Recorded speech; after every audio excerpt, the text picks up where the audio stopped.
We are live.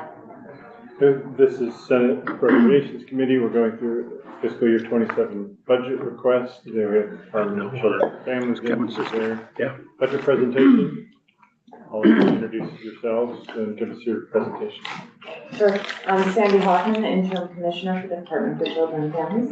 Megan Smeaton, Financial Director. And do you want the rest of the crew? Yeah, they might speak. Hi there, Lily Sojourner, Director of the Office of Economic Opportunity. Nellie Marvel, Senior Advisor of the Commissioner. Erica Radke, Deputy Commissioner of Family Services Division. Dr. Marie Gray, Deputy Commissioner of Economic Services Division. Welcome. Okay. So you heard yesterday from Secretary Samuelson about the budgeting process for the agency. As part of that process, each department was asked to review programs using specific metrics for uniformity. We considered whether the program was effective, whether there was data to support the efficacy, and if other programs within the agency duplicated the efforts and impact on, and we checked the impact on Vermonters, both if it continued or it didn't.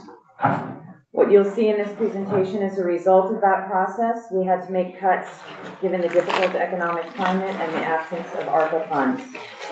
My plan is to walk through the slides, the PowerPoint, and then Megan will go line through line for the on the budget part, and show the team obviously is here to answer questions. So we also, I just wanted to highlight that we have a budget book and annual report. I think that was sent to you, so that gets into more detail than we're going to get into now, unless you have questions that bring us into the details. But DCF's mission is to foster the healthy development, safety, well-being, and self-sufficiency of Vermonters. We provide benefits, services, and supports to some 200 Vermonters every year, including children, youth, families, older Vermonters, and people with disabilities. We have over 1,000 positions in DCF. So changes to the state fiscal year 26 base appropriation. We had a 4.7% increase to the state fiscal year 26 budget, a 6.6% decrease to special fund, 14.3% increase to general fund, and comprehensive. We're proposing a comprehensive housing initiative. It's at 31.4 million, 10.2 base, and 21.2 one time. Okay. And then, Sir, can I ask you a question? Yes, go ahead, Sarah. What are the special funds that go into your, maybe that's outside of here, but. So are you asking about the special funds that we're decreasing or all of our special funds? If there's a lot, we don't have to go into them. There's a lot in our budget book at the last section. Okay. It's all of our special funds. Okay. And so and then it gives you explanations of them. Great, thank you. the next slide is a table of changes from state fiscal year 26 to 27 by fund, and the center column is the adjustment.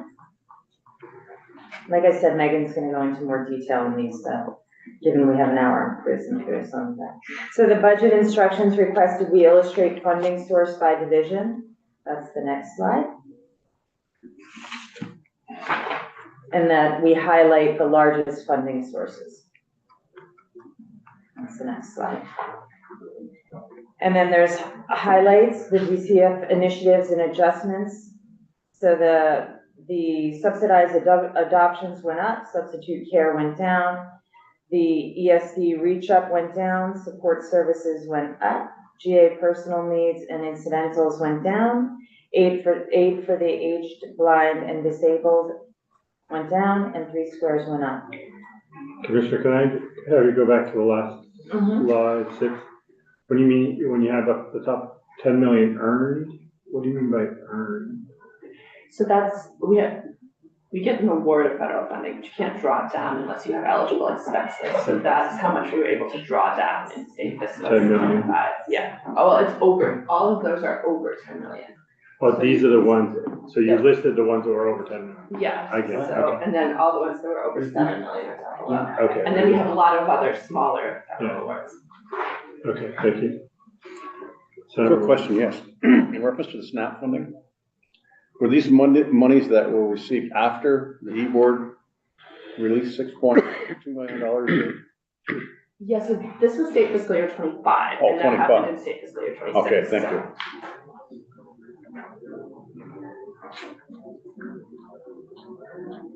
Next, there you go. And then pressures, initiatives, others. So then the proposed one-time appropriations, temporary secure treatment facility, 4 million, and the housing initiative is 21.2 million. And there are 6 divisions within family services. The first, well, this slide shows the administration and economic services, they're bucketed together. Yeah, and do you think it makes sense to go through these, or you're gonna go? I'm gonna walk through them all when I go through the line items. This is just a high level, so. So if you wanna refer back to these, the high level, then it's good for you to have, but it breaks down by division. And then a couple of things just, I think, to point out. So the family services division, the substitute care caseload trend went down, which is good. That means there are less children in custody. Are you gonna talk later about your reduction in the 211 hours? Yes.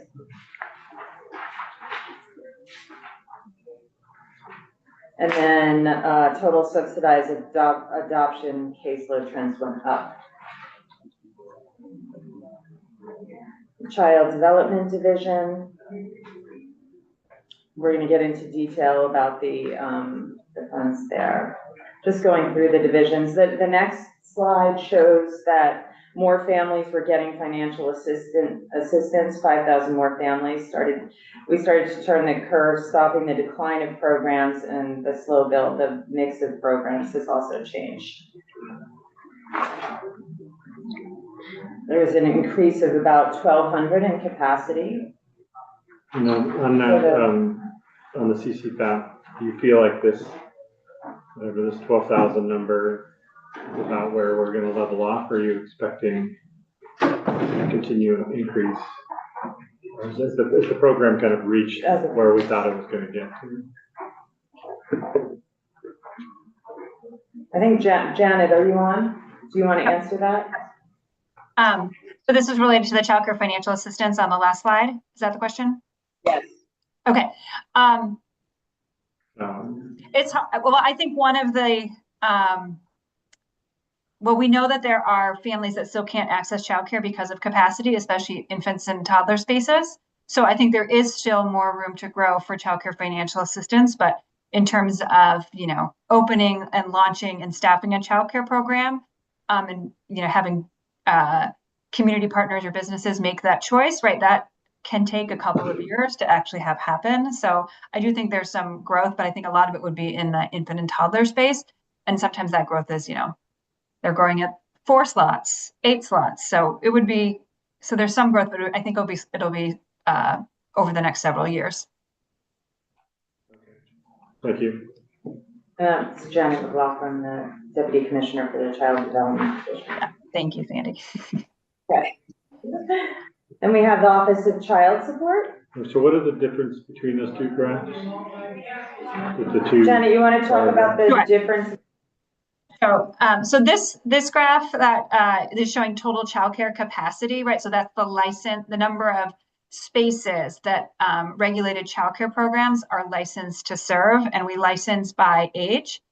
So you can see the infant capacity, toddler capacity, preschool capacity, and school age capacity. So that's what's licensed. Again, programs, that's the maximum number of children that a program could serve. There might be a program that, based on its space, right, might be eligible to serve 44 children, and either based on their program philosophy or their staffing pattern, they might decide they actually only want to serve 36 children.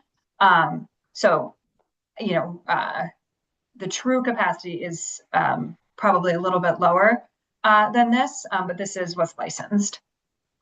So you can see it actually, it actually has been fairly steady over time in terms of licensed, even though the number of programs has adjusted as there's related to family childcare and centers and after school programs. That mix has changed a little bit. And then a slide before was looking at the average number of children enrolled in childcare financial assistance. So you can see, and that this data is quarterly. So that's another thing. I think the next slide is not quarterly. I think it was annually. But so this slide is quarterly. So you can sort of see when, let's see, it was Q3 of state fiscal year 24 was when the big expansion in childcare financial assistance eligibility went into place. And then so you've seen the growth since then. You can see the growth. Right. But it's not dramatic. But I guess it's also not slow. It's also not decreasing, which it was prior to the pass of the bill. So it's hard to tell exactly what growth is in result of the bill. Yeah, I think that we have some other slides, I think, that can show sort of what the decreases had been and the fact that we have sort of turned the curve, it seems like, on childcare capacity now. Okay. Then the Office of Child Support. And then the aid to aged, blind, and disabled out of Economic Services. So caseload adjustment there. A decrease.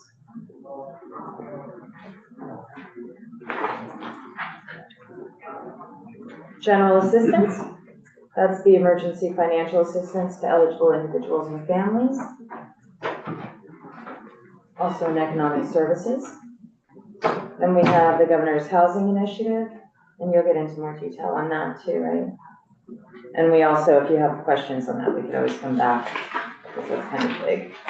In the general assistance transition plan, is that part of your whole, included in the whole housing thing, or that's separate? So yes, so on the previous one, we'll get into that more, but that's a reduction of base funding, which is then being utilized for other purposes, for shelters and in OEO, and we are presently utilizing one-time funding for the hotel motel emergency housing in 27. So it looks like a big down, but it's actually you're just moving it somewhere. It's moving to one time, yeah. And then there's all the base money is moving to other base pressures elsewhere. It's just part of that transition plan. It isn't for the plan. Yeah. Okay, so then that's the governor's housing initiative's next 3 slides. Then we have 3 Squares Vermont. There's a caseload adjustment there. Same with Reach Up, there's a caseload adjustment. And you can see the next slide has that there was some question about, is this something new? But you can see it goes up and down. It has gone up and down over the years. And then we have low income heating and energy assistance program. And then Office of Economic Opportunity. And then OEO weatherization. On your light heat, what do you mean the revenue adjustment? So it went down 4.7 million? Oh, that's a dash. It's just so high. got cut off, yeah. So it's a $4.7 million revenue adjustment upwards to align with our award. We had been requesting to align with your what? The award, the life award from the MAS. So we were always requesting more money via the earned for the excess receipt request form. Right. And so this is just to build it into the base, but it appears to be an ongoing increase. Because the federal appropriation was higher. National. Okay.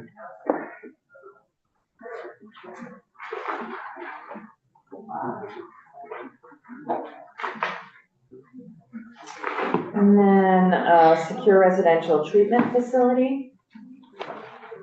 We'll talk more about that in the FSD budget. Disability determination services. And that we have as the last page is kind of a highlight. They have the average initial case processing time is 70.5 days and the national average is 190 days. And then initial decisional accuracy is 99%, which is among the top 10 states. And then it has how many they process. So it's just something we wanted to highlight because they do outstanding work. Everyone does outstanding work, but that's just something, metrics that shows it. So now Megan's gonna go into the numbers. Did you want to put the stats up on the screen? So I'll walk through each of the appropriations. If it's okay with all of you, I will skip over the salary, insurance, ISS, like those like things that we do every year in each of the appropriations. But if you, just because we have a lot to get through, but if you have questions on any of those, I'm happy to circle back. So starting in our administrative appropriation, the first thing that's on there is TANF revenue realignment, similar to the BAA, which we discussed. It's, we are taking TANF funding, putting it into Reach Up, and then swapping the general fund and putting it into admin. It's just to align our revenue with where we're able to earn it to maximize our maintenance of effort requirements for the state. So that's just a technical net neutral adjustment. And then it's also, I will note that there's like 3 deputies involved. So it's admin, FSD, and then Reach Up. We have a temp staff cut that's eliminating 2 temp positions as part of our administrative efficiencies. We then have the Reach First admin cut. So this is the elimination of 1 position in ESD. It's a 1 case manager position that supports the Reach First program, as we are also, as we will get to later, proposing eliminating the Reach First program. And then we have some revenue realignments. As you might recall, HR1 changed the SNAP admin state share from 50% to 75%. And so we have 2 lines on there. One is just sort of some net neutral adjustments to reflect the revenues that we've earned in the past. And the other line is a Fed fund to GF swap to reflect that 25% of federal funds that we will no longer be able to draw in for our SNAP admin costs. And there'll be 3 lines on here for that. There's 1 in personal services, 1 in operating, and 1 in grants out. So you'll see those, you have to add them all up together to get the full $4.5 million impact. And then the last item in personal services is the housing initiative limited service positions. We're proposing 21 positions. We already have limited service positions. They're funded with one-time funding. We want to build that funding into the base, although retain them as limited service. And these positions would provide eligibility determinations, direct services, and administration in support of this initiative in a variety of capacities. And these positions, as I said, already exist within the DCF budget, so we are not requesting 21 new position numbers. What, I don't understand what you are requesting. I mean, that's not new ones, and they're still limited service? Correct. But you want them limited service in the base? Yes. Instead of one time? Correct. Okay. And then, wasn't there a request mentioned yesterday for more SNAP positions because of the more workload? No, that was Medicaid, Viva. Okay. So then going into operating expenses, I'm going to skip by all the ISFs. Our first one that's not an ISF is our income verification system. So ESD must procure a new method for verifying income. This represents the estimated annual cost of the contract in an external earnings verification system, or EVS. And that was also in BAA. Then we have, again, the revenue true-ups that we do every year, and then we have the SNAP admin federal share true-up for our operating costs. Then we have a few operational savings that we're proposing realizing, some savings by eliminating ESD's desk phones, and instead relying on cell phones, Teams, and main office location phones. And then also eliminating some supply costs and proposing eliminating several fleet vehicles that we are currently utilizing. So all of that is the changes to our operating budget and admin. And then for the grants out, again, you'll see more of the SNAP admin that's tied to our SNAP outreach grants. You'll see the elimination of the SNAP Ed program. That was eliminated as part of HR 1 by the federal government. And then there's the 211 hour reduction. And this is a reduction of hours for the 211 emergency housing call center from 24/7 to operate only between the hours of 8 a.m. and 11 p.m. Between the hours of 11 p.m. and 8 a.m., hotels do not accept placements. And so the only thing that call center staff can really do is inform callers that they will need to call back after in the morning. So we just think that it's not the best use of state resources. We can't help people get into hotels. And that there's a global commitment part of that? It's 100% global commitment funded. Yeah. It's But one of the there's- investments. But is there a general fund in? Well, I mean, all global commitment is, it's Mixed. blended dollars, so it's part general fund, part federal. You're just listing it as in the global commitment column. Yes, so In for that us, it's 332, global there would be a commitment. mixture. There is general fund to back that up in AHS's budget, but for DCF, it's a global commitment dollar, it's a blended dollar. And do you know what the blend is? It's the FNAP rate. Whatever that is, Yeah, 50 changes every right? quarter, yeah. Senator Lyons? So you're cutting the 211, all of it, but you said you're only cutting it for access to shelter. So So the how overnight, do you do that? yeah, so the overnight hours are only meant to be our housing call center, and I think, probably talk to it more, but, yeah. So that's correct. Sorry, for the record, Maria, Greg, Deputy Commissioner of Economic Services Division. And that is, so really the general services when someone could call and ask, how do I prepare my taxes? It's really only supposed to go to 4:30. And then they are supposed to take over the housing calls from us at that point when state offices close. And they would run the coverage. They also have a subcontractor who takes the later evening hours. And what we have found is that hotels aren't open and able to take people after a certain hour. And then we also know that both them, 211 and the subcontractor are also not necessarily providing live call pickup. People are going to voicemail if they're able to into that school. So it's just not a service that's necessarily working the way that it is.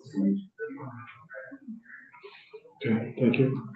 So the last item in there, it's a little hard to see the full picture of our housing initiative as you go appropriation by appropriation because of the way our budget is structured. Things are sort of scattered in different appropriations. So we put in there housing initiative in each one that is the housing initiative to help you sort of see the larger picture. So the last item is is our next housing initiative item, and it's natural disaster sheltering options. And this is funding to provide temporary shelter for housing in hotels, motels for households who have been impacted by natural disasters. This will be administered in collaboration with the AHS emergency management team, who are actively providing emergency management to these households already, or will be in future disasters. Just a question. Yeah, Senator Watson. So, is this in the base?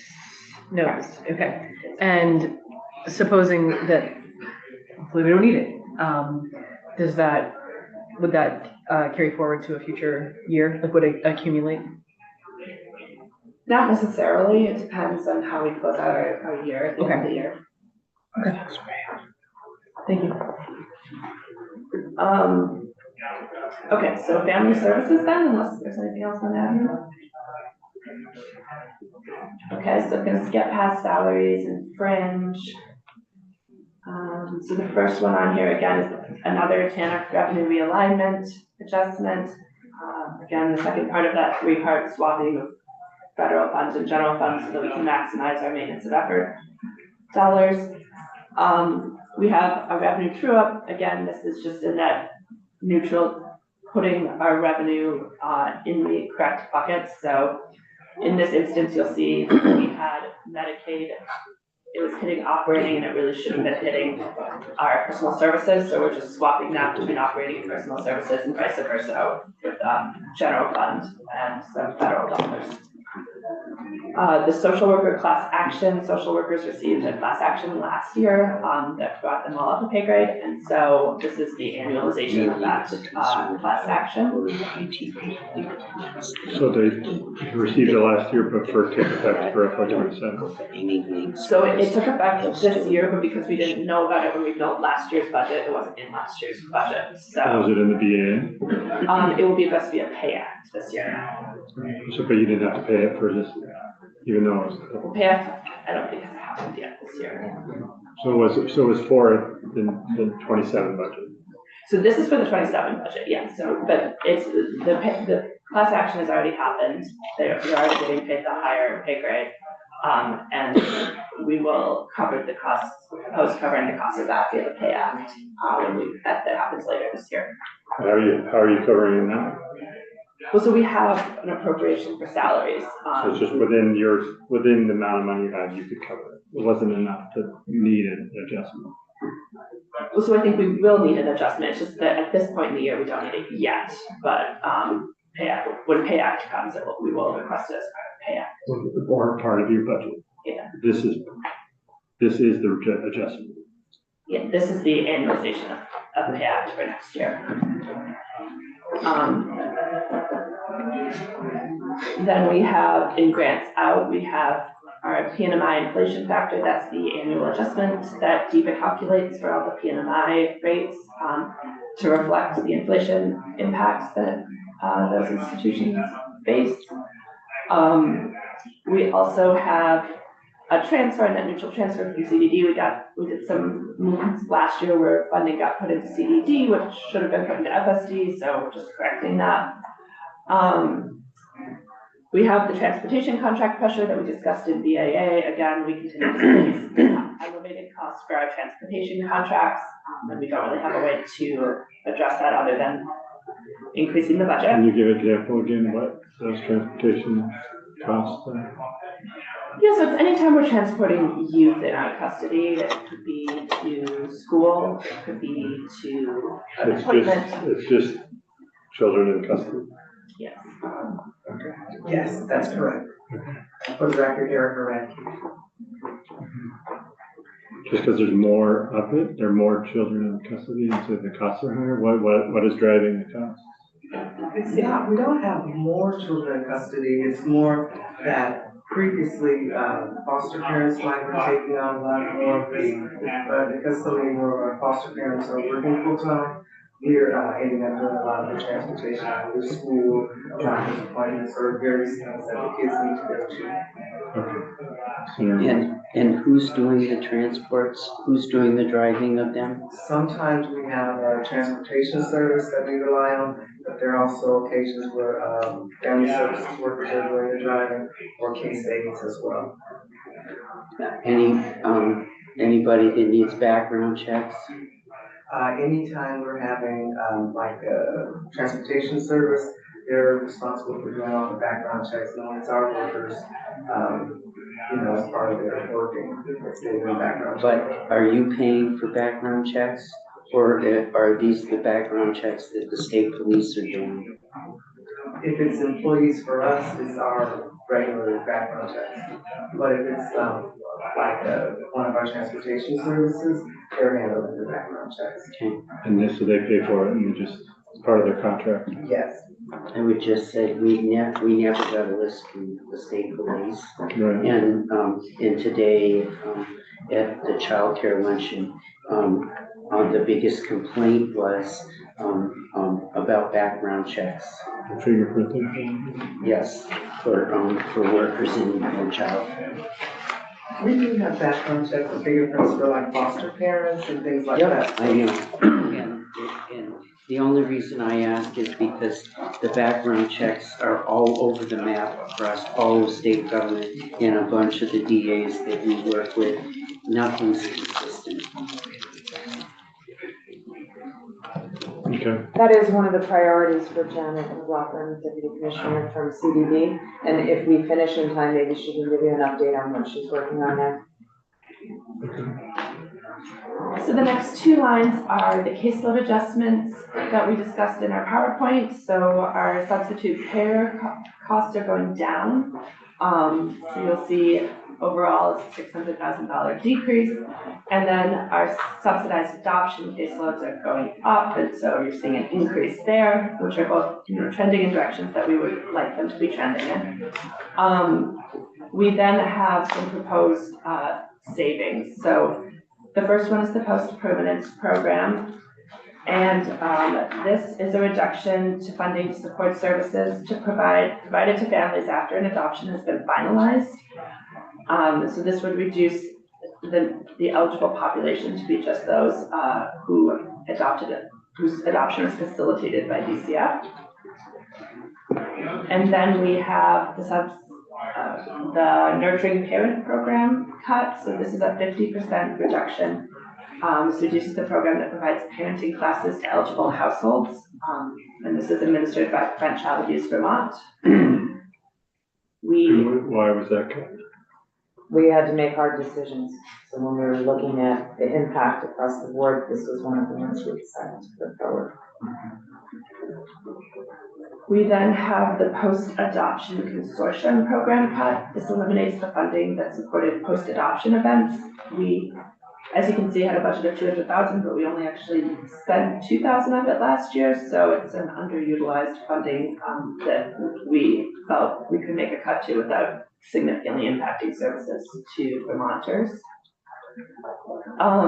Then we have the Families First Prevention Services Act, or FFPSA, aftercare cut. So this is the elimination of funding for aftercare services for youth exiting state custody, and leaving residential placements, which was identified as necessary to implement the Family First Prevention Services Act. This was meant to provide services to youth after they exit DCF residential placement. One of a few items that prevents DCF from drawing down more than 14 days of 4E revenue for children in residential homes. The larger issue that we're facing is the lack of a comprehensive child welfare information system, or CCWIS. And so we would not be able to draw in 4E even with the aftercare. And because we don't have a CCWIS, we haven't been able to provide this service, so it's not actually representing a loss of services to anyone at this moment in time, which is why we were proposing cutting it. And the same goes for the prevention services cut, which is also tied to that FFPSA bill, and similarly was not being actively provided because of the lack of our CCWIS system. And so given that it's not a loss of services to anyone, and that we could not actually claim any more 4E revenue anyway, this was another of the decisions we made as a cut. So that's FSD. Okay, fine. Okay, so moving on to CDD, skipping past all the road things. We have revenue realignment. Again, you'll see different, just moving between major operating buckets. We have a very small amount of travel savings and operating. You don't have to tell us these things that are under $10,000. Okay. And then we have, jumping down to grants, we have the child care revenue adjustment. So as you recall, we have a new special fund. It's the child care contribution special fund, which is a payroll tax that supports our child care Act 76. And in it, we get projections from the economists, the consensus forecasts. And last year we aligned our revenue spending authority ask for the special fund to their forecasts. Their forecasts went down this year, and so we had to make some adjustments. So there's a line on here that's $2.5 million down. That one is so that we can transfer. We had put up spending authority in both DCF and tax. For that, so it's like double counted, so that's just a correction, to take down the special fund and backfill it with general fund and DCF, so we're not double counting that special fund. And then another line farther down, you'll see the $6.2 million down. That brings us into alignment with the economist's projections for how much revenue we will actually earn from the child care special fund. And then we have to backfill that with general fund. Do you know what the total amount received by that tax? You don't happen to know? I can grab that. Just a second.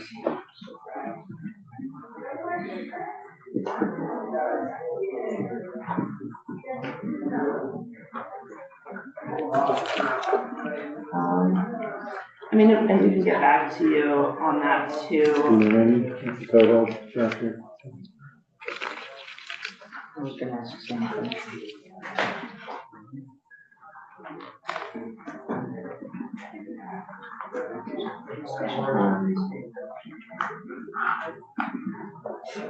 It's okay, we can find out later.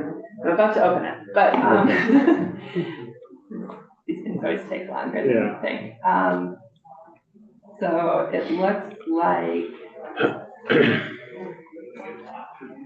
we would be proposing 85.9 million across various locations in the budget for Yeah, this. so that would be the total collected. Yes. It was about a 10% reduction in the estimate. So then, again, we can skip over the net neutral moves. So that brings us to some, again, some cuts that we had to make. So the first one is the Strengthening Families program cut. And this is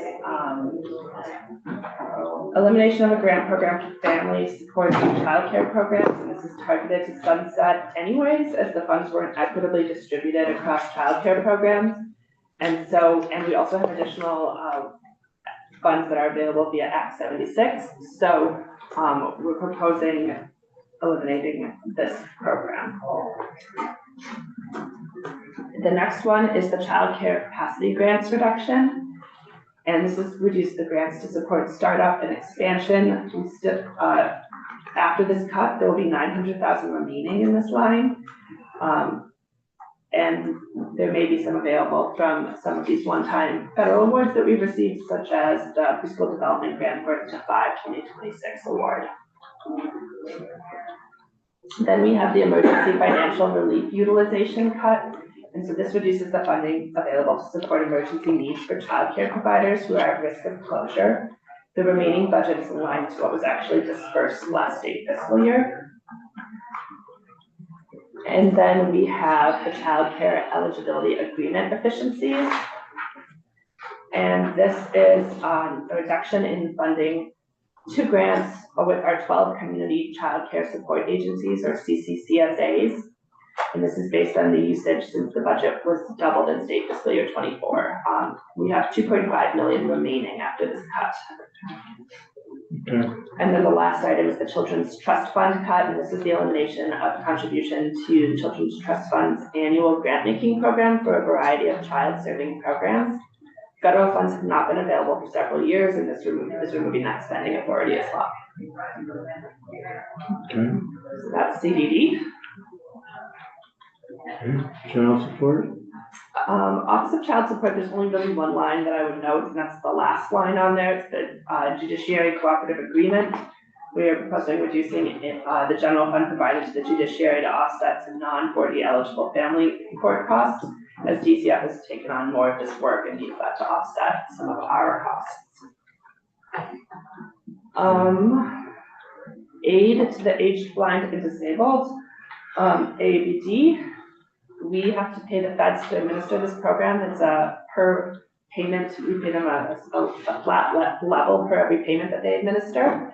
And the cost goes up every year. So this is, the first line is just the adjustment to right size our projected needs for our administrative costs. And then the second line is based on caseload adjustments. As you may recall from our PowerPoint, we are seeing a downward trend there. Okay. moving on to general assistance. We have, a proposed cut to the Social Security Specialist Agreement, and this is the elimination of an agreement that provides support to general assistance eligible households in applying for Social Security benefits. Analysis of the data did not demonstrate that there was a substantial increase in applications for or approval by the SSA as a result of this agreement. And now is this a cut? Who had this grant?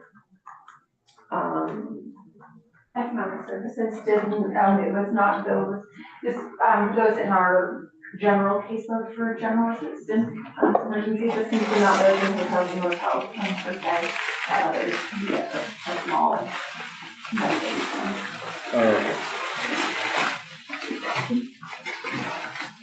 Were you asking which entity? Yeah.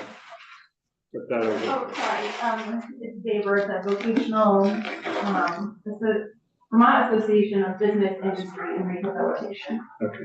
Sorry. But now it was also helpful to get their vote. Then the next line is the support services caseload adjustment. So this is an adjustment for the various support services that we provide out of general assistance. This includes burials, abortions, physicians, and dental costs. We're seeing increases in burials, abortions, and physicians, but a decrease in dental, so that's why you'll see an up in GF and down in GC. We have our personal needs and incidental caseload adjustment. This is based on prior year trends, and it's a reduction in our groceries, room and board, home rent and room benefits.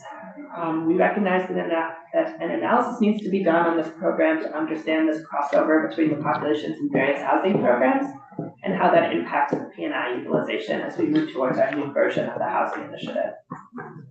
Any questions? So I do, going up to the general assistance transition plan, what exactly is being cut there? But that's the next one. Oh, okay. So the housing initiative that DCF has put forth as part of the governor's recommended budget prioritizes shelter funding and expansion. So consequently, DCF proposes converting the base funding for the hotel motel program in state fiscal year 27 into one-time funds and allowing additional base funds to be invested in other components of the housing environment. This retains limited funding for the contracted hotel rooms and ESD space GA appropriation. And so you'll see when we get to OEO that there's some very large increases there for shelters. We do still retain a significant amount of money in our one-time appropriation for emergency housing in state fiscal year 27, so that exists as well. We might have you come back just to talk about the housing initiative in the future. Yeah. Just to really explain that in more detail at a later date. Yeah, I think one thing that I tried to do in our budget book is I pulled out a whole separate section that's just the housing initiative to try to put them all in one spot, and so you can sort of read through that to get the context of the various parts, knowing that looking at the ups downs is a little bit confusing because they're kind of scattered around.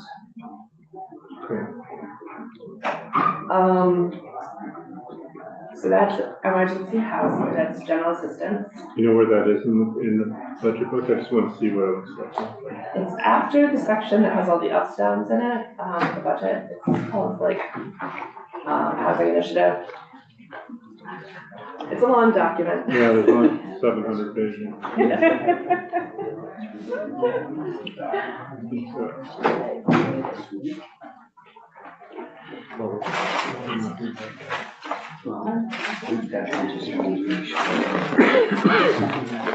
Okay, I'll look at it later. Okay. The next appropriation is our 3 squares. This is the regular benefit caseload pressure. So SNAP benefits pass directly from the federal government to beneficiaries for all people who receive food-only benefits on card. However, for those individuals who receive cash benefits, that funding flows to the state, from the fed to the state and then out. So this is just to show that we're seeing an increase in our 3 squares benefit caseloads and consequently need the federal funding available as an appropriation for us. The next one is reach up. So the first line item on there is a caseload savings. This is an adjustment based on our consultant's projection and our trends that we've seen in the last couple of years for the cost per case. So we're seeing a change in the number of cases per month, and this is an adjustment based on where we had projected it last year. The next item on here is our Reach First program cut. This is the elimination of the Reach First program, which provides short-term targeted support for households as part of a diversion strategy. This is a program that was meant to divert people from Reach Up, and only a small number of households are served by the program. We believe we can absorb the cost of this program within the Reach Up budget, and on average, we were serving about 15 households per month for an average of 4 months per household.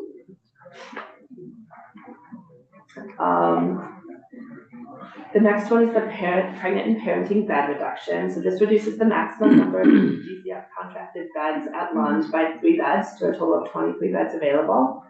Lund has not had more than 22 beds utilized at one time for over a year, so we think that this is even still providing us with a little bit of space. The next. I mean, just looking, you indicated that the caseload adjustment was based on projections, but not on actual or trends. So it is based on actual. So we have a consultant who looks at our actual trends and she projects out. I mean, we use the actuals that we've seen and we project it out into the future. And so looking at that, I just said it's compared to our projection for this year, because I think sometimes people see the $3.3 million down and they think that our current caseload is tanking, but it's more like we had presumed a larger increase in caseload than actually materialized, or it's a smaller, it's a larger decrease than we thought when we built it. So the 3.3 is again based on what we had projected and what we're now projecting. Does that make sense? Mm-hmm. And then the last item, well, there's social security agreement cut, which is the same thing that we talked about in GA, but it's for Reach Up. Again, we're not seeing a huge impact of this agreement in eligibility determinations by SSA. We are proposing cutting Reach Up housing agreements.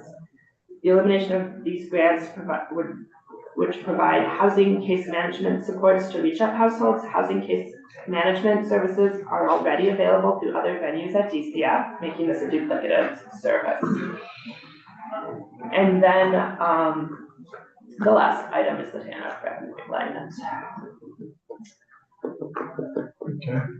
LIHEAP is, again, as we talked about earlier, it's just the adjustment of our federal revenue to reflect our current award total.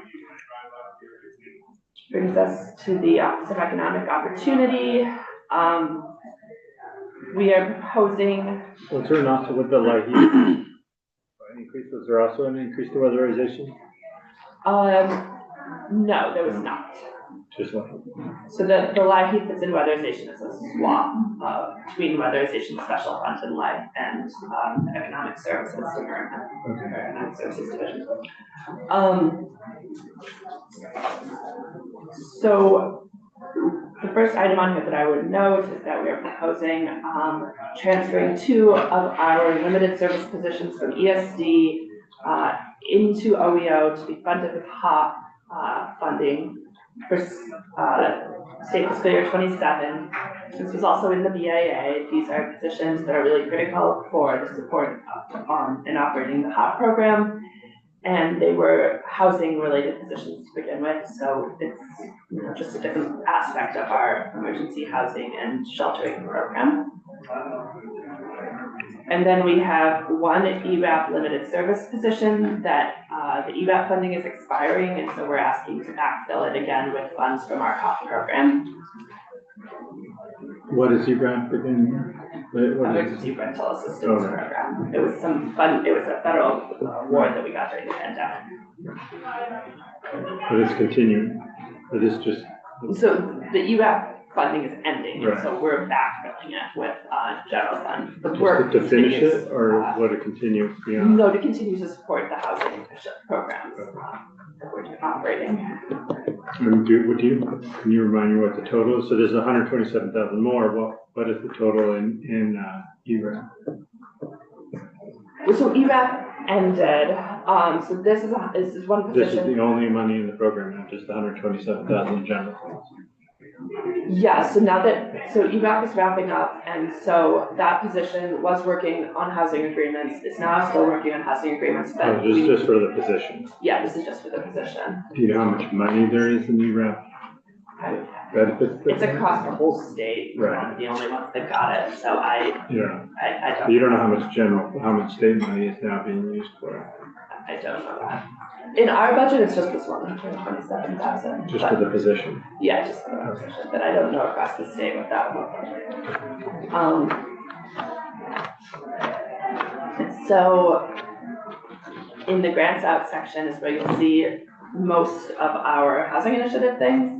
The first line item is the annualization of our permanent supportive housing program. We had some one-time money we were using to offset this in the prior years, and now we are,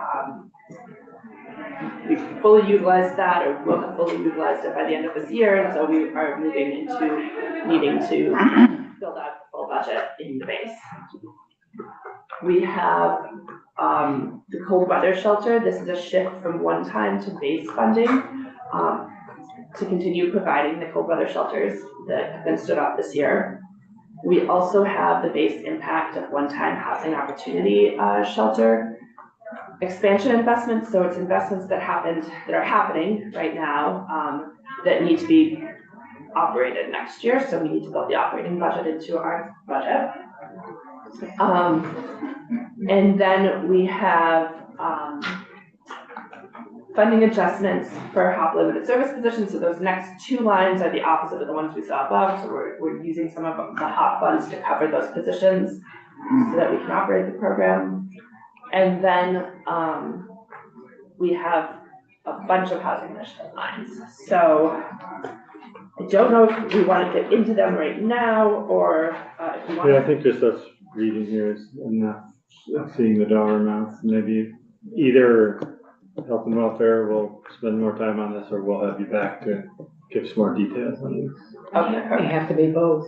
I It mean, might have to be both, yeah. I don't know what's coming over from the House on a bill. There was discussion about a bill. I don't know where it is now. Have to match language with dollars. Right. Assuming the House is taking the same kind of money and doing something different with it. But maybe they're agreeing with you 100%. Yeah, okay, so we don't need to go into the details of that. Yeah, but I will say that you can see that, we took 7 million down from the base in GA, but much more is being put into OBO for shelter funding. And so does that, you took it out of the base and put it into this one time, just to fund the one time? Was there another reason you made that switch from base to one time? It went the other way. So we You had base for the. for emergency housing, hotel motel program. But this is all base that you're putting it into, or this is all one? Yeah, so this is all based for the sheltering. So we Okay. took the base funding that we had for emergency housing hotel motels. We're now utilizing it differently, focusing it on shelter options. So it's still in base, it's just. Still in base, yeah. But we also have one-time funding for the emergency housing hotel motel program separate. Then we have so just skipping over those, you can see all that, more details on all of those in the budget book. Weatherization, the only real thing to flag here is that we do have, again, a federal award that's higher than our spending authority, so we're asking for more spending authority. Just that $1 million. Yeah, just the 1 million, yeah. That's good. It's a good problem to have. Yeah. And then we get to the secure residential treatment facility appropriation, which has one very small ISF line, and then $1 million that we are building into the base for our West River Haven facility. And so DCF will have utilized all of our one-time funding and carry forward for secure treatment facilities by the end of next year. As we do not yet have a permanent secure residential treatment facility in place, we will continue to use our Red Clover facility in state fiscal year 27. We will also be operating a short-term stabilization treatment facility in Wyndham, which is called West River Haven. Combined, the operating need for these two facilities is over $8 million, but our base budget is only $3.7 million. So we're proposing using $1 million of base to fully fund the West River Haven, since that's an ongoing program, and then we are requesting $4 million of one-time funds to cover the Red Clover operations in state fiscal year 27, since Red Clover is a temporary facility. Is that somewhere else? That's not here. It's not here, because this is only base funding. And why is it the Wyndham County Sheriff's Office? That's the location of the West River Haven. It's in the basement of that building. The sheriff owns the building. I thought it was a floor above the shop. That's a separate location called the rest stop that we use for temporary staffing of youth. But this is in the basement where we've actually revamped the entire basement to create a real program for the youth, where we have someone come in to operate the program. It's very enterprising sheriff. Yeah. Making full use of this building. Yeah. Okay, continuing. Okay, and then DDS, it's not any, it's one No line area. position COLAs for our temp need for that. But other than that, it's all just the basic stuff. Okay. Yeah, I think it's gonna be only the housing grant stuff that's a big question. Maybe some other the cuts that you made, people might have questions. I know I've heard from some of them already, as you can imagine. Any questions folks have for DCF? Anything else you wanted to tell us? I don't think so. And we'll look, we went through your slides pretty quick, so if we look at those and have any other questions, you know how to get hold of you. Did you have I would just, I'm looking at the disability determination services, and where is that right now in terms of increase in numbers for requests or other, given some of the concerns about long COVID or other disorders? I think we'd have to get back to. That's a question in my committee, I think. I don't think it's a commission. I mean, it sounds more like a policy committee question. I think If somebody has an answer, it would be nice. Okay, we'll get back to Senator Lyons on that. Senator Watson, you have a question? Yeah, I think I need one more time. The TANF piece is broken up into multiple locations and ultimately is a 4.5 million down, is that right? No, so you're thinking of the SNAP. Oh, okay. The SNAP admin change. So the TANF is, we're just realigning our federal revenue between our different appropriations. It's net zero all around. Well, but it means that there's more pressure on the general fund. Not more pressure. So like for example, we're putting more TANF into Reach Up, and so we take the TANF from FSD and we put it into Reach Up, then we take the general fund from Reach Up and we put it into FSD.